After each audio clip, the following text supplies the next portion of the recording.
New details on that breaking news overnight from Southern California. Christopher Dorner's run from the law appears, and we should very, strongly emphasize that word at this point, appears to have ended inside that mountain cabin. That's where a gun battle ensued, followed by a raging fire. Police say before Dorner holed himself inside of that cabin, he killed a deputy sheriff, bringing the murder toll to 4. ABC's Brandi Hitt is joining us from Los Angeles with the very latest. Good morning, Brandi. Good morning, Rob and Diana. The fiery and deadly shootout with police is over. Now authorities are sifting through a massive crime scene as we wait for official word that a suspect believed to be Christopher Dorner was killed. This is a relentless fire. An intense standoff turned inferno. The manhunt for accused cop killer Christopher Dorner has taken another deadly turn.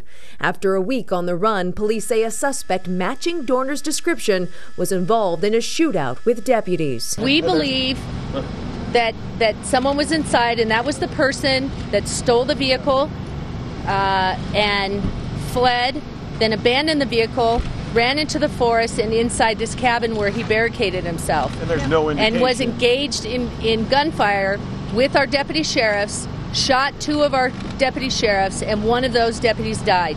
The suspect was spotted Tuesday afternoon in the San Bernardino Mountains, several miles from where Dorner's burned-out truck was found. Authorities say he first held 2 women hostage in their home, including Jay Hilton's wife.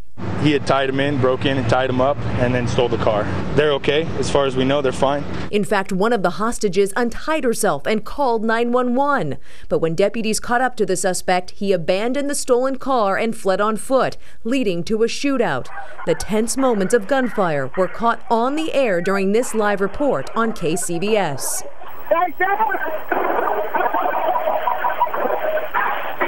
That's when authorities say the suspect barricaded himself inside this cabin. SWAT teams surrounded the home and released this message.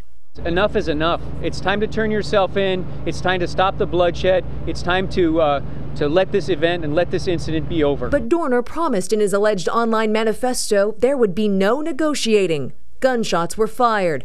Then this blaze engulfed the cabin, a fire that burned through the night.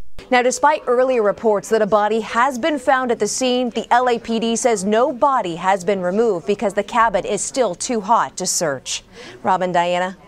All right, thanks a lot, Brandi. Just to re-emphasize that point again, they're not confirming this is actually the guy. Some sources are saying all signs would seem to indicate that it is Dorner, but again, we probably will not know until tomorrow until they do some more forensic testing and that building cools off for them to go inside who this person actually is. But it's probably a fairly safe assumption to say it is the suspect. And interesting about this cabin where he was holed up, the owner of the cabin was interviewed by another media outlet, and apparently he was asked whether or not the cabin was equipped with internet and television access because they were worried that he would be monitoring the media reports to see what although he knows their tactics, what their tactics might be to approach the cabin, while he was in this cabin. But of course, we now know that if he is the person that is in the cabin, and according to police, it sounds like the suspect that's in there is him.